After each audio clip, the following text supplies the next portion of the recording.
पास दुनिया के सबसे खतरनाक पासेस में से एक पास, वहाँ थोड़ी भीड़ थी तो यहाँ आ गया भाई। बाकी बहुत ज़्यादा ठंडी हवा चल रही है और वैली देखो भाई खतरनाक क्यों है ये देखो। I love Zoji La. भाई काहे क्लब यार, ठंड में मर गए। चलो अब चलते हैं श्रीनगर की तरफ, जो कि यहाँ से almost 110 kilometre.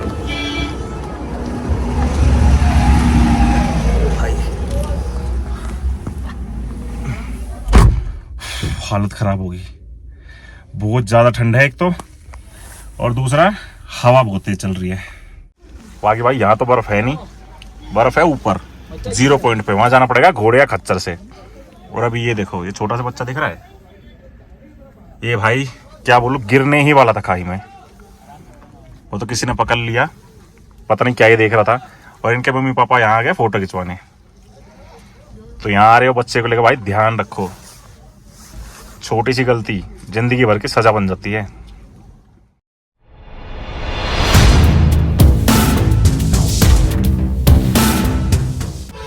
Hello good morning दोस्तों, कैसे आप सब लोग। आई होप कि आप सब लोग ठीक होंगे। पिछले व्लॉग में आपने देखा कि हम आए थे श्रीनगर से जोजिला पास, ये रहा। बर्फ यहाँ भी नहीं मिली, अब यहाँ से थोड़ा और ऊपर जाएंगे तो मिलेगी बर्फ, वो भी घोड़े पे जाना पड़ेगा 0 पॉइंट पे। तो भाई हम तो नहीं जाएंगे, चल दिए बाकी भाई श्रीनगर, जो कि यहाँ से ऑलमोस्ट है 110 किलोमीटर के आसपास, जिसमें 3 घंटे लगेंगे। कोई दिक्कत नहीं भाई, अभी बजे 3 दोपहर के, 3 पहुंच जाएंगे 6 साढ़े 6 बजे तक, आराम से भी चलेंगे तो। और आराम से ही चलना पड़ेगा क्योंकि भाई यहाँ से सोनमर्ग तक है डाउन हिल, और रास्ते आप देख लो, और इस रास्ते पर बहुत ज्यादा खड्डे हैं। इसलिए जब हम कारगिल से इस तरफ आते हैं जोजिला पास की तरफ तो थोड़ा सा इजी होता है, लेकिन जब हम सोनमर्ग से आते हैं जोजिला पास तो ये रास्ता भाई थोड़ा सा टफ होता है, छोटी गाड़ी के लिए कुछ ज्यादा ही। बाकी नजारे देखो भाई, गजब। और यहीं से एक रास्ता नीचे की तरफ जाता है जहां से शुरू होती है अमरनाथ जी की यात्रा। तो भाई अमरनाथ जी की यात्रा भी करनी है, मन में बहुत सालों से है, तो कभी टाइम मिलेगा, भगवान बुलाएंगे, भोलानाथ बुलाएंगे तो भैया जरूर करेंगे अमरनाथ की यात्रा। और ये ऊपर से आ रहा है पानी, झरने का पानी, तो इससे क्या बन गई, वाटर क्रॉसिंग।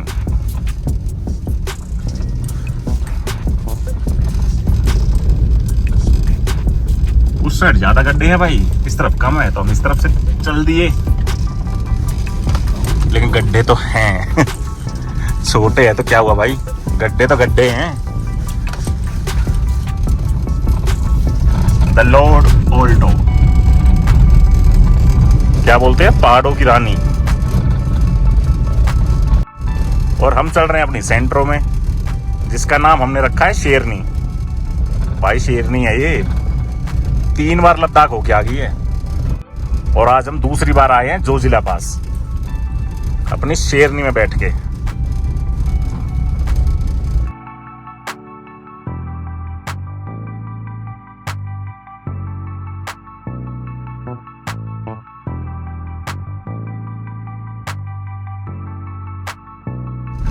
तो दोस्तों अगर आप भी पहाड़ों पे घूमने के शौकीन हो तो एक छोटी सी एडवाइस दूंगा, आप अगर किसी पास पे जाते हो उसके बाद आप डाउन हिल करोगे ही करोगे, तो डाउन हिल पे भाई गाड़ी को कभी भी न्यूट्रल में मत चलाना,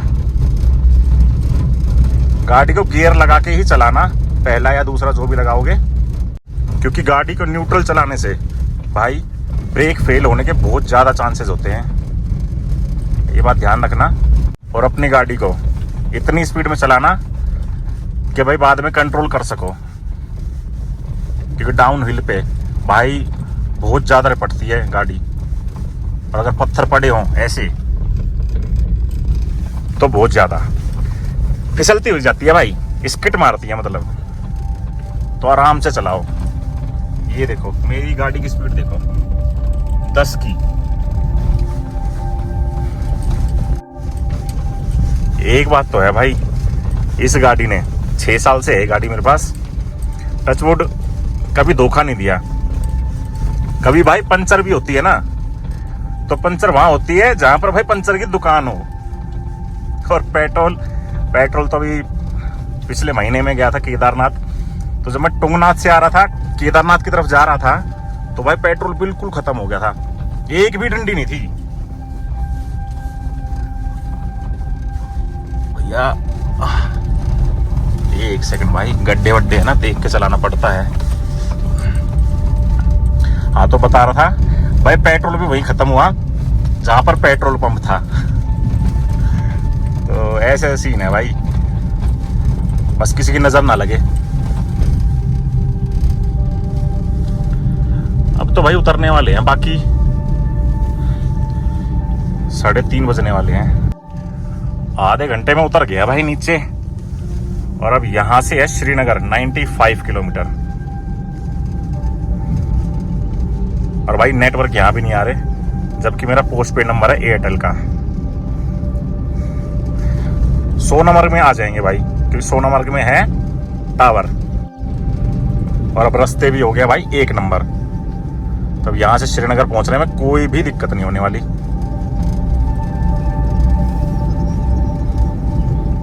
रास्ता देखो,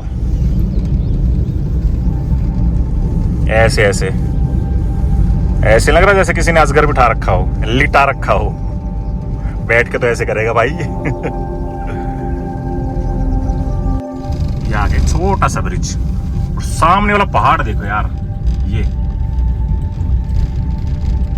सूरज की धूप पड़ रही है ना, अरे राम, अरे भैया कितना खतरनाक लग रहा है ना। ये क्या है भैया, अरे इतने बड़े गड्ढे। अब यहां से लेफ्ट है सोनमर्ग बाजार और राइट साइड में है श्रीनगर। और यहां से आ रही है कार, और ये दौड़ रहे हैं घोड़े। और मैं जब भी सोनमर्ग में स्टे करता हूं ना, तो यहां करता हूं भाई, होटल माउंट व्यू। और एक और होटल है जहां मैं स्टार्टिंग में आया था, तो वहां स्टे किया था, द विस्टा होटल। वो भी खाते हैं भाई, यहीं कहीं है।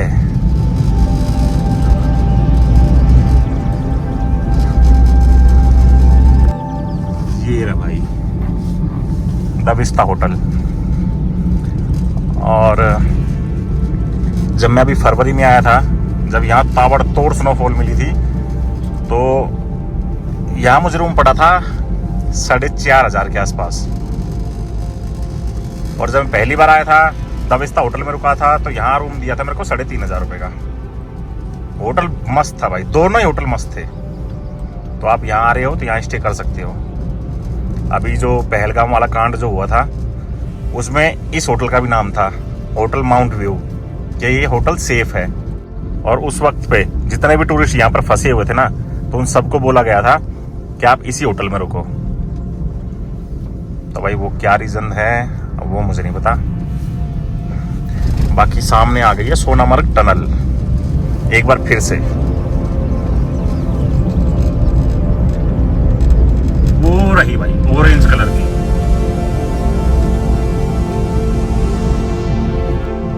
और ये सामने है पुराने वाला रास्ता। जाने का मन तो भाई इसी रास्ते से था, लेकिन मुझे पता है कि आगे एक चेक पोस्ट है, वहां से वापस भेज देंगे। तो यहीं से चल लेते हैं, थोड़ा जल्दी ही पहुंच जाएंगे, कोई दिक्कत नहीं है। Welcome to Sonamarg tunnel.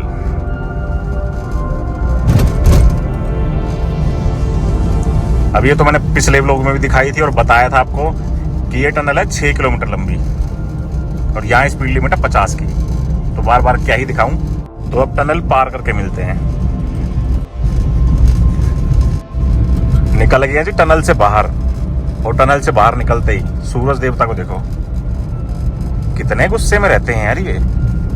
पहाड़ों में कुछ ज्यादा भाई, पहाड़ों में धूप में अगर खड़े होगे ना, जल जाओगे। बहुत कड़क धूप होती है पहाड़ों की। ठीक है भाई, अभी देखो अभी छुप जाएंगे। सूरज देवता मेरी बात मान लेते हैं। ये देखो। चलो, अरे भाई ये कैसे धुंध सी हो गई एकदम से, ये देखो। फोगी फोगी हो गया भाई पूरा, सामने का कुछ दिख ही ना, पहाड़ दिख ही नहीं रहे। ये देखो, दिख रहे हैं आपको? फोन में दिख रहे हैं? नहीं भाई, आंखों से भी दिख रहे हैं थोड़े थोड़े दिख रहे हैं। ये विलेज देखो भाई, और ये विलेज है गुंड, गुंड विलेज। यार यहाँ रहने का, यहाँ रुकने का मतलब अलग ही फन है भाई, अलग ही फन है। चारों तरफ पहाड़, साथ में इधर नदी बह रही है, और उस नदी का नाम है, अरे यार अभी तो पढ़ा था मैंने एक सेकंड भाई, देख के बताता हूँ। कौन सी नदी है? सिंध रिवर, सिंध नदी है भाई। और मतलब यहाँ रुक सकते हो आप आओ तो, मैं नहीं रुक सकता, मेरी मजबूरी हो गई है, क्योंकि भाई मेरा सामान रह गया है श्रीनगर वाले हाउस बोट में। रह क्या गया यार, कोई रुकने का प्लान ही नहीं था यहाँ पर। एक्चुअली यहाँ पर अभी रुकूंगा तो कल मेरे को जाना है crane village, crane valley, Hindustan Pakistan का बॉर्डर, जहाँ से पाकिस्तान बिल्कुल साथ में दिखता है, कि मतलब बीच में नदी है, इधर हिंदुस्तान उधर पाकिस्तान नदी के पार। तो वहाँ भी भाई देखते हैं जाने देंगे या नहीं जाने देंगे, परमिट मिलेगा या नहीं मिलेगा, छोटी गाड़ी जा पाएगी या नहीं जा पाएगी, पर कई चीजें हैं भाई, अब वो तो कल ही पता चलेगा। मेरे पीछे एक गाड़ी आ रही है, ये देखो फॉर्च्यूनर है, पता नहीं कौन सी गाड़ी है, तो बार बार डिपर मार रहा है, और मैं 3-4 बार इसको पीछे कर चुका हूँ। ये देखो फिर आगे चला गया, लद्दाख नंबर है। एक्चुअली हो क्या रहा है, वैसे तो मैं आगे चल मतलब ले जा रहा हूँ इससे बार बार, और जब मैं व्लॉग बनाने लगता हूँ ना तभी आगे भाग जाता है। कोई बात नहीं भाई, ले भाई साहब को पता नहीं है, रेस गाड़ी नहीं, गाड़ी चलाने वाला जीतता है। फिर पीछे करूंगा इसको मैं ब्रेजा है भाई, ब्रेजा, फॉर्च्यूनर नहीं है।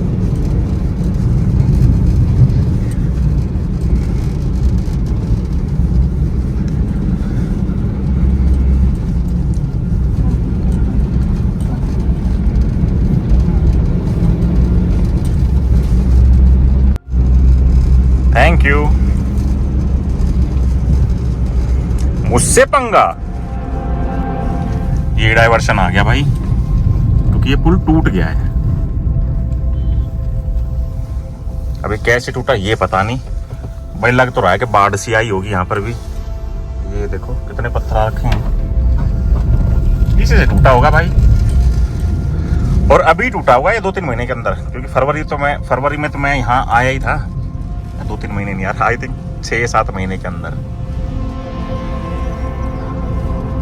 कोई बात नहीं। इस ट्रिप पर भाई एक चीज और नोटिस की है मैंने, इस ट्रिप पर कई बार मुझे पुलिस वाले दिखे, जम्मू में भी कश्मीर में भी, लेकिन उन्होंने दिल्ली नंबर देख के मुझे कहीं पर भी नहीं रोका, कहीं पर भी नहीं रोका। तो रोका नहीं तो भाई सामान भी चेक नहीं किया। एक जगह मुझे लगा कि एक पुलिस वाले ने हाथ दिया है, लेकिन भाई उनने दिल्ली नंबर देखा और फिर अपना बोला कि जाओ। सूरज देवता को देखो भाई, तो कहाँ गायब हो गए वो, हल्के हल्के लाल। एक्चुअली फोग है ना भाई, तो इसलिए वो दिख नहीं रहे ढंग से, वरना एकदम लाल होते, एकदम लाल। ऑलमोस्ट ढल ही चुके हैं, 5 बज गए हैं शाम के, 4:54। अब यहाँ से एक बार फिर से, ये मतलब अभी हमने क्रॉस किया है बेली ब्रिज, अब यहाँ से एक बार फिर से वही रास्ते आ जाएंगे, पतले वाले रास्ते, मतलब नैरो रोड्स। और अब अपना होटल यहाँ से है, बार बार होटल ही निकल रहा है भाई वहाँ से। अपना होटल अब यहाँ से 26 किलोमीटर, जिसमें भाई 1 घंटा लगेगा। अब 26 किलोमीटर में 1 घंटा क्यों लगेगा वो आप सबको पता ही होगा भाई। 5 बज गए हैं, तो 5 से 6-7 बजे तक होता है ऑफिस टाइमिंग, तो मतलब मिलेगा हमें श्रीनगर में जाम, तगड़े वाला जाम। कोई बात नहीं भाई, 6 बजे तक भी पहुंच जाएंगे, क्या दिक्कत है, जाके भाई पड़ना ही है बेड पे ठंड इतनी है भाई, ठंड इतनी है, बहुत ज्यादा ठंड है। रात को 2-2 कंबल ओढ़ के सोया हूँ, और कमर के नीचे, मतलब बेड के अंदर जो हीटर लगाते हैं भाई, वो लगवा लिया था मैंने अंकल से। मैं कहा अंकल ऐसा लगा दो जो कमर में सिकाई होती रहे, तो उन्हें लगा दिया भाई। तो पूरी रात वो चला के सोए हैं भाई। सब सुबह जब उठे ना, आहा, ऐसा लगा जैसे मतलब घोड़े की तरह दौड़ने लग जाएंगे। मजा आ गया था। ओ भाई ये लो जी, शाम के बज गए हैं 5:07 और एंटर कर गए हैं श्रीनगर में। और एक बार फिर से झेलना पड़ेगा भाई श्रीनगर का जाम। ये देखो एंटर करते ही, बोलने की जरूरत तो नहीं है भाई, जाम तो मिल ही जाता है भाई। ये तो हर सिटी की कहानी है यार। दिल्ली में भी आप जाओगे इस टाइम पे तो जाम मिलेगा। कोई नहीं, आराम से पहुंच जाएंगे भाई। अभी भी ETA दिखा रहा है अपने हाउस बोट का 5:54। पहले 6 बजे का दिखा रहा था, अब 5 मिनट पहले का हो गया। मैंने गाड़ी थोड़ी तेज भगा ली बीच में, है ना। यहाँ तो बिल्कुल खाली है रोड, असंभव भाई। असंभव क्यों है, जब खाली है तो खाली है, वो तो दिख ही रहा है। तो सही है भाई, थोड़ी जल्दी और पहुंच जाएंगे। यहाँ पर भी मैंने कई बंदों को, जो यहाँ के रूल्स हैं, जो ऑलमोस्ट हर जगह के रूल्स होते हैं, वो तोड़ते हुए देखा है भाई। मतलब जैसे कोई बंदा गाड़ी चला रहा है, फोन कान में लगा के चल रहा है, रेड लाइट है, पुलिस वाले भी खड़े हुए हैं, तो भैया रेड लाइट में निकल रहे हैं। ऐसी कौन सी जल्दी होती है भाई इनको, ये समझ से बाहर है भाई। अब यहाँ से लाल चौक है राइट साइड में, और हमें भी राइट साइड ही जाना है। कोई बात नहीं भाई, जिसकी जैसी सोच, जैसी सोच होगी वैसे ही तो आदमी करेगा भाई। हम नहीं तोड़ेंगे भाई रूल, कहीं पर भी, किसी भी गवर्नमेंट का कोई भी रूल हो, नहीं तोड़ेंगे। हम आराम से चलेंगे भाई। दिल्ली वाले हैं, दिल्ली के लौंडे हैं। तो शाम के बज गए 6 और अब अपना होटल यहाँ से 500 मीटर पे ही है। और आप भी इस हाउस बोट पे रुकना चाहते हो तो भाई ये देखो, ये अपने मैप में डाल लेना, होटल न्यू ममता श्रीनगर। तो यहाँ से पास में ही है भाई जिस हाउस बोट में मैं रुकता हूँ, बस 2 मिनट का रास्ता है। खाना भी पैक नहीं करवाएंगे, अभी 6 ही बजे हैं। खाना खाएंगे भाई 9 साढ़े 9 बजे। तो तब तक तो खाना थोड़ी रहेगा, तो तभी ले जाएंगे भाई बाद में आके। बाकी अब सीधा मिलते हैं आपसे हाउस बोट पे। तो आ गए हैं एक बार फिर से उसी हाउस बोट में जहां मैं हमेशा रुकता हूं। और कल का प्लान ये है, कल यहाँ चलेंगे केरान वैली, जहां पे दिखता है भाई पाकिस्तान बिल्कुल सामने। यहाँ हिंदुस्तान, बीच में एक नदी, और उस साइड पाकिस्तान। तो फिलहाल इस व्लॉग को यहीं पर एंड करते हैं। कमेंट करके जरूर बताना ये वीडियो कैसी लगी। वीडियो अच्छी लगी तो वीडियो को लाइक करो, हमारे चैनल पर नए हो चैनल को सब्सक्राइब करो, और अभी तक इंस्टाग्राम पे फॉलो नहीं किया तो इंस्टाग्राम पे फॉलो कर लो, क्योंकि सबसे पहले अपडेट इंस्टाग्राम पर ही मिलेगी आपको। और कमेंट के साथ में हाइप का ऑप्शन आपको दिखाई दे रहा होगा, इस वीडियो को हाइप कर दो ताकि ये वीडियो और लोगों तक भी पहुंच सके। तब तक के लिए बाय, टेक केयर, जय हिंद। तो अभी मैं हूं केरन वैली में और मेरे पीछे है पाकिस्तान, और ये रिवर है किशनगंगा, और ये है हिंदुस्तान। हिंदुस्तान जिंदाबाद, आई लव माई इंडिया। तो यही हुआ था पार्टीशन के बाद, जो लोग वहाँ रह गए वो पाकिस्तानी हो गए, और जो लोग इधर आ गए वो हिंदुस्तानी हो गए।